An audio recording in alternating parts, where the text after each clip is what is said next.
Welcome to section 7. Now in this section we'll dive into the monitor and control project work process, and this process plays a very crucial role in ensuring that the project stays on track and aligns with the project management plan. Now in this section we're going to be exploring the inputs, the tools and techniques, as well as the outputs of the monitor and control project work. So without further ado, let's dive in. Now first and foremost, let's look at the inputs of the monitor and control project work. First input on our list is the project management plan. Now, like we've seen several times, the project management plan provides the baseline for monitoring and controlling project work. Okay, so this is the basis for every other thing we're going to do. All right, especially in this case when we're talking about monitoring and controlling project work.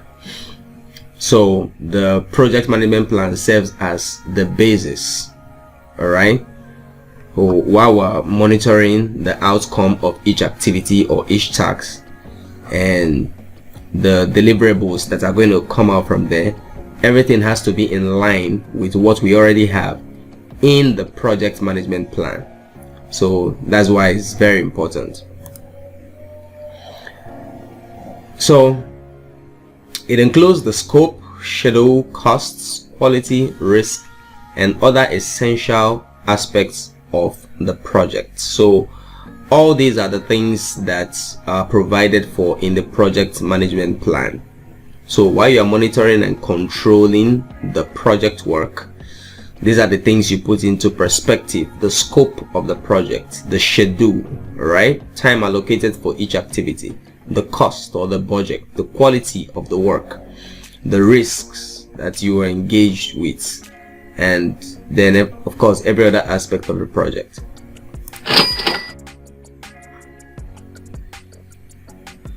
Next on our list of input is the project document. Now various project documents such as the project schedule, cost estimates, and risk registers provide essential information for monitoring, right? So while you are carrying out your projects, you're going to be needing a lot of documents as a project manager, and it's important that you are conversant with most of these documents, all right, because that will determine how well you'll be able to use them. All right, so you need to be conversant with your project schedule, you need to be conversant with your cost estimates, you need to be conversant with your risk registers, as well as other documents that help to provide essential information for monitoring and controlling your project work. Now, of course, as a project manager, you may not be a subject matter expert in all of this area. That's why you're working with a team of experts. Okay, so your role is to oversee and ensure that everyone is on the same page and they're actually holding their own end of the work. Okay, and next on our list of input is the work performance data. Data on project performance, including scope, schedule, and cost, is a critical input for monitoring and control. Right, so as the project progresses, you need to keep tabs, all right, for the project performance in the area of the scope, the schedule, as well as the costs, because these are very, very critical aspects of your project and very, very indispensable when it comes to monitoring and control. You have to keep controlling the scope to ensure that the things that are being done are within the confines of the project, all right, that you ensure that the activities are within the baseline of the project, and also the schedule, time allocated for each activity. all right, is being strictly adhered to, and also the cost. All right, you don't want a situation whereby at the end of the day you're spending more than has been budgeted for. So these are very, very critical aspects that you have to look into when you're monitoring and controlling.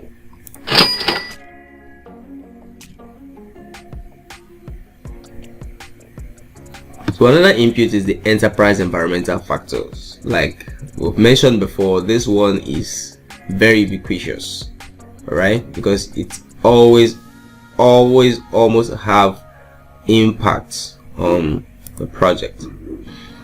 So the enterprise environmental factors such as market conditions and legal requirements influence the monitoring process. Okay, so while you are monitoring, of course, you have to be conversant with the market condition, all right, and then of course legal requirements in the process. So enterprise environmental factor always comes to play as an input.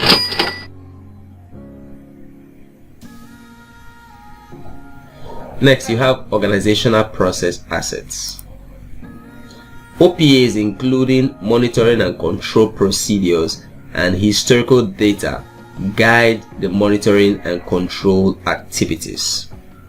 Okay, so of course, like we've mentioned before, your project organization should have assets, okay, archive, database of procedures, database of systems, historical guide, and just a whole bunch of information that had been gathered from previous projects.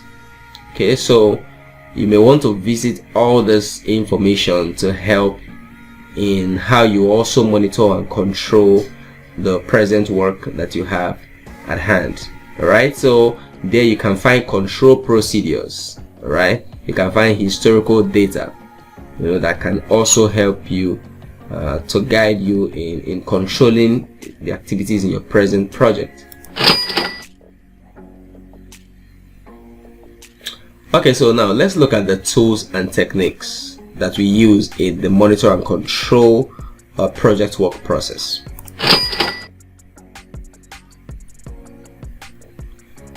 First tool here is data analysis. So this is more like a technique, all right? Data is analyzed to assess project performance against the project management plan and to identify variances. Beautiful. So as you get information, as you get feedback from the project as it progresses, you need to be able to measure this data, all right, measure it against what you have in the project management plan to be sure that it is in alignment.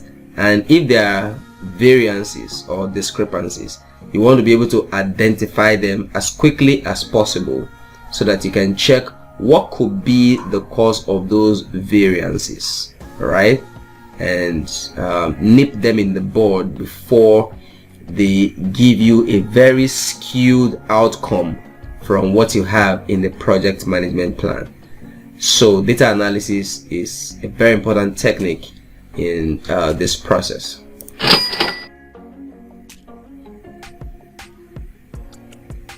The next you have expert judgment, all right, expert judgment.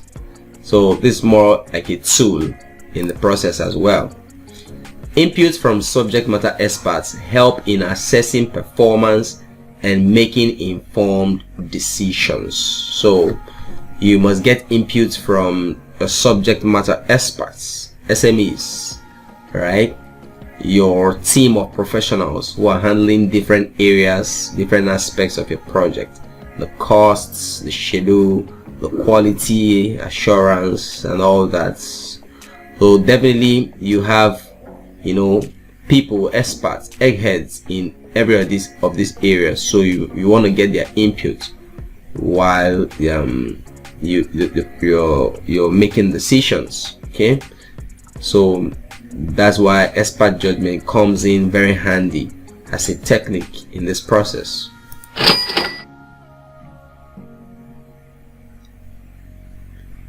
So next is the Project Management Information System, PMIS. PMIS tools are used to collect, integrate, and disseminate performance information.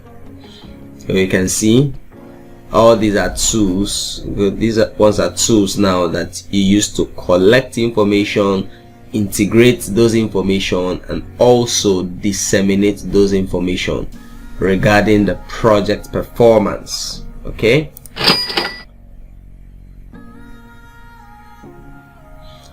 Next, you have meetings. So this is more or less a technique in this process.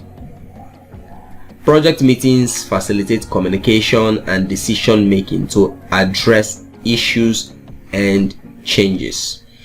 So you're going to be having multiple meetings, and the aim of these meetings is what? To facilitate communication, information dissemination, and decision making, especially when you need to address some issues and to make changes in your project. So they come very handy. All right, meetings come very handy. So now let's look at the outputs in this process now.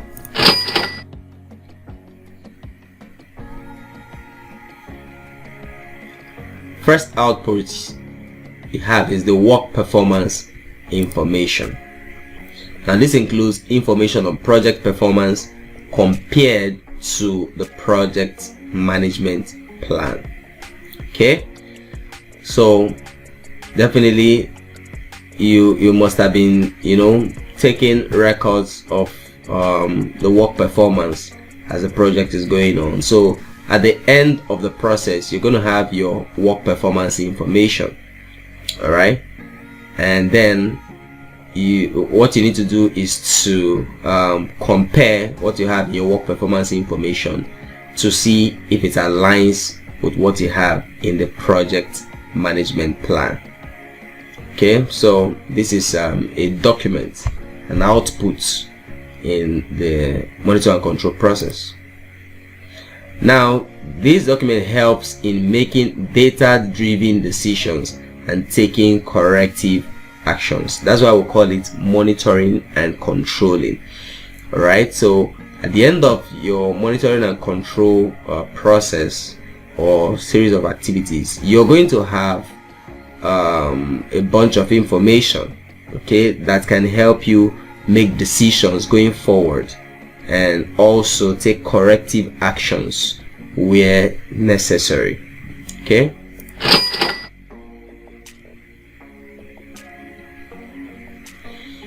now next is change requests. Now based on the information you've collected from the work performance information, all right, you now look at areas that require corrective actions.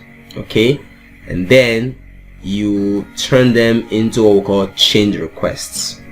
All right, because you're going to be making changes going forward in the project. Identify variances may lead to change requests to modify project scope, schedule, or other aspects. So this is very, very important.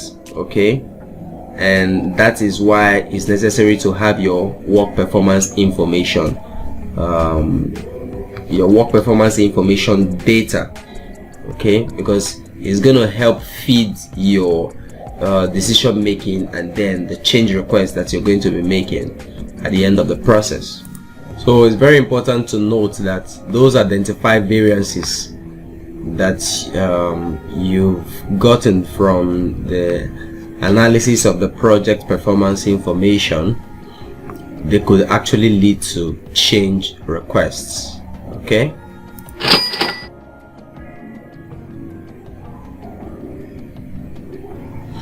so next output is the project management plan updates.